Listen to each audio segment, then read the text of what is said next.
Good afternoon, sir. My name is Barza and I'm a 10th grader. So I'd like to begin by telling you I've been truly inspired by your stories. Each story was a lesson. So my question is, what made you a political economist? Can you please share your journey?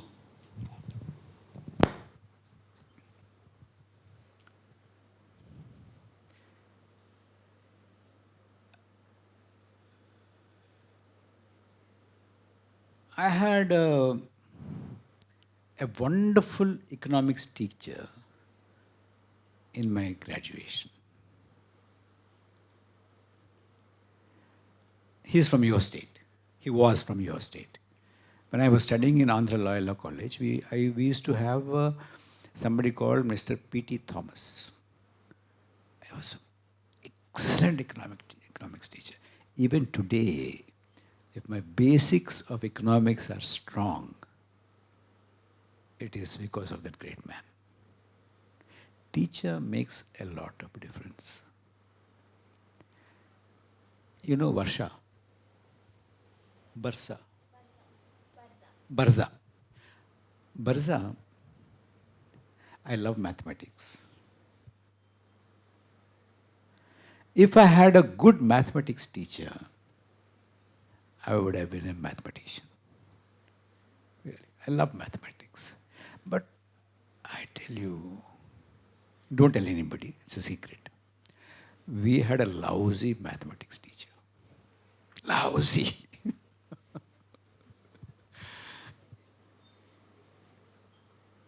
And that's why I did not become a mathematician.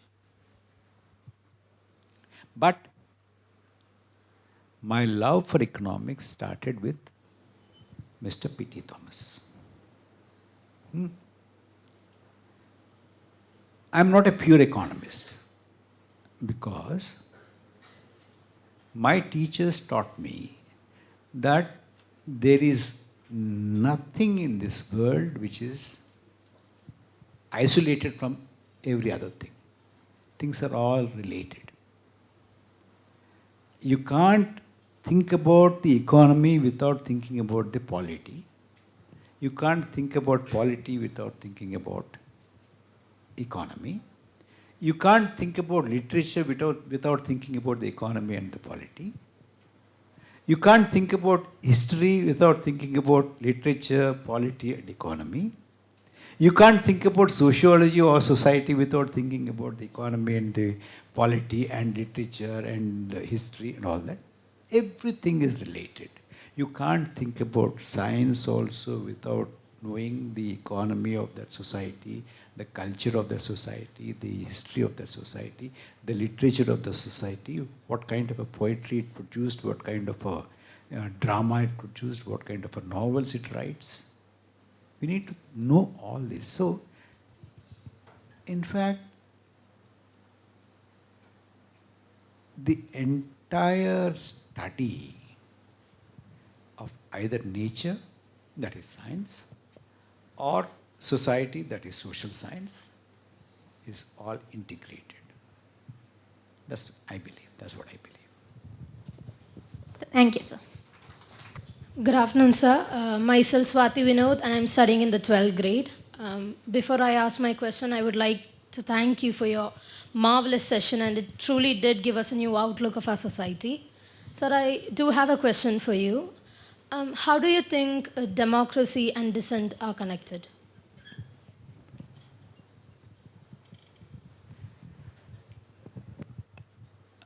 Swati, we have to, first of all, let's think about democracy. Democracy is not the best form of government. But every other form of government is worse than democracy.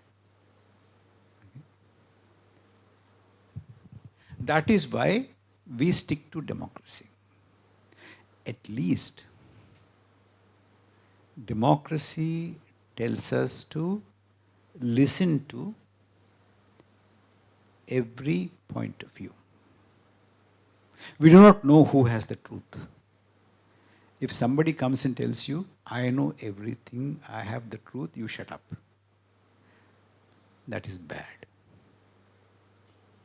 And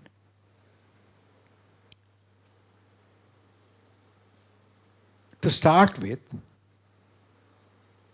an opinion could be a dissenting opinion, but if a free play is allowed, that can be the majority opinion tomorrow, day after, or a year after, or 10 years, isn't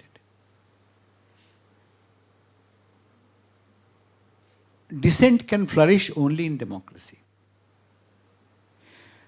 So, democracy is a necessary condition for dissent. And democracy is defined by its ability to absorb dissent, listen to dissent. Let's not fool ourselves. Just by having an election every 5 years is democracy. People will try and tell you, look, I've got the mandate for 5 years, you shut up now. That's not democracy. Democracy is that the one who is elected, it could be just a majority of one, isn't it? But that person, that group of people will have to be continuously in dialogue with the society. Democracy is not one man, one vote, or one woman, one vote. Democracy is a government by discussion, by listening, by talking, by convincing, which is shamefully missing in our democracy. We think, wake up after 5 years and go and vote and come back and sleep. That's not democracy. Or you vote because you're given a little thing, or you're promised something, or democracy is not voting for your religion people, voting for your caste people. There used to be a very wise man. He used to tell us that Indians don't cast their vote, they vote their caste. But that's not democracy. If democracy is its larger sense, its larger meaning is kept in mind, then dissent is an integral part of democracy. They are not in conflict with each other. Good afternoon, sir. I'm Erin now, sir. I'm Erin from, yeah, I'm Erin. I'm a 10th grader. So my question is, according to you, who is a good citizen? Erin, your name is very rare. Not Thank many you, sir. people have, Erin. I know another Erin, and you are the second verse. Very unique name, special Thank you, name. sir. Good citizen.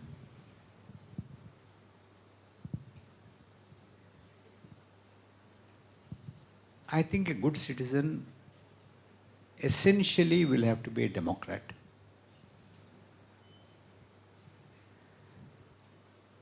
Responsible.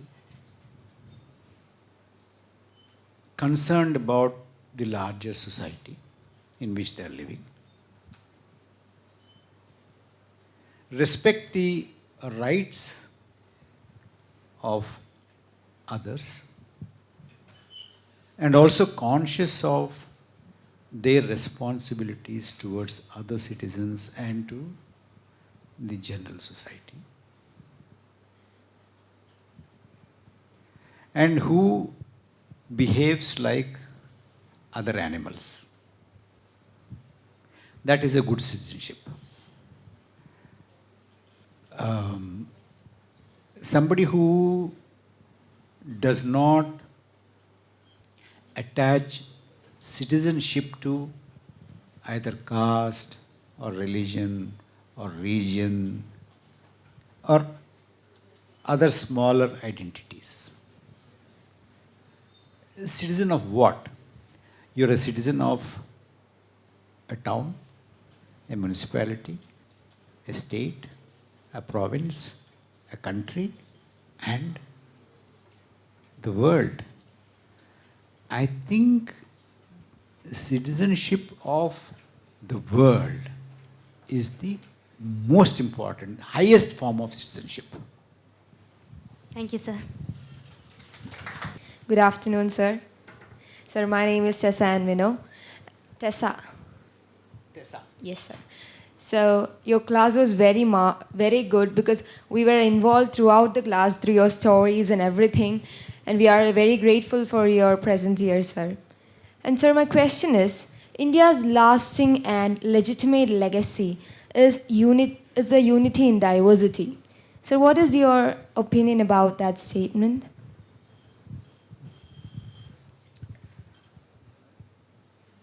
I think that's a wonderful value to cherish, a wonderful value to protect.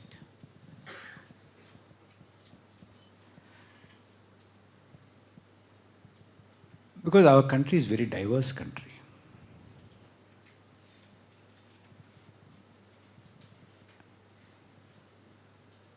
I don't think anybody can really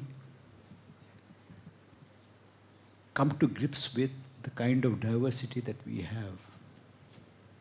It's languages, it's regions, it's religions, it's castes, and no castes and no religions, and regions, and all that. When India became independent, a large part of the British India has become another country. And that country became two countries. And those days, in 1940s and 50s, so many books were written expressing doubts whether India can stay as one country. Because there are so many fault lines, so many divisions, so many schisms, so many differences, so many hostilities. And in a country like this, it's very easy to provoke one against the other. Because there is a lot that divides you and me. It could be language, could be religion, it could be caste, then it could be region.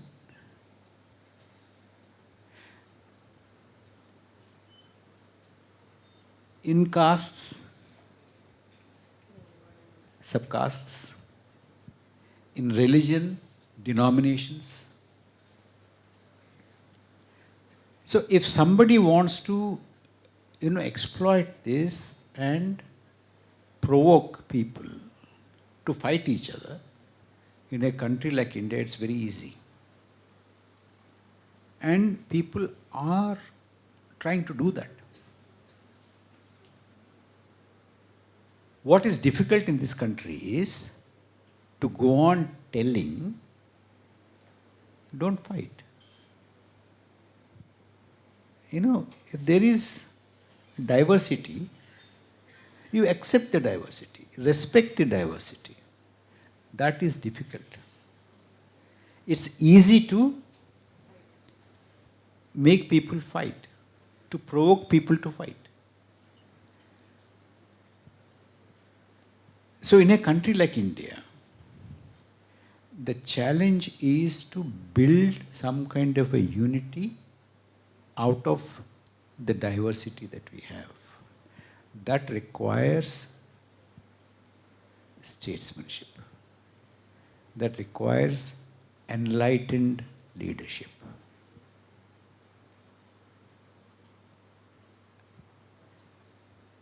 Only somebody who can tell there is no reason to fight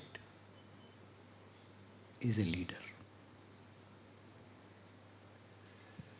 Somebody, for little gains, maybe to win an election, to get some position, divide people, it's easy. So, respect for diversity, commitment to unity. Because after all, you see, what happens, we do not know. Somebody who was born in Lahore in 1950, is a Pakistani citizen, who was born in Lahore in 47 May, was an Indian, isn't it? So what happened in 2 months, 3 months? Does it change? But, they want us, suddenly they want us to hate Pakistan, isn't it? Yes, sir.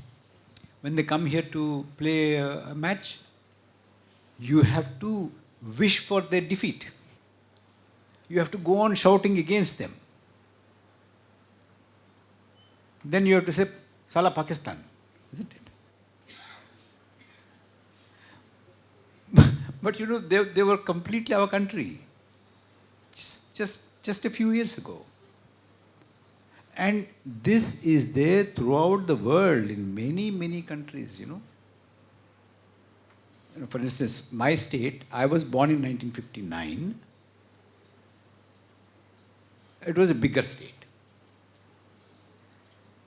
In 2014, it was divided into 2 states. So people coming from that side of the state, they'll say, you are from that place. You have no place here. What is this? So, you have to keep these diversities, but much bigger than these diversities is the unity. Thank you, sir.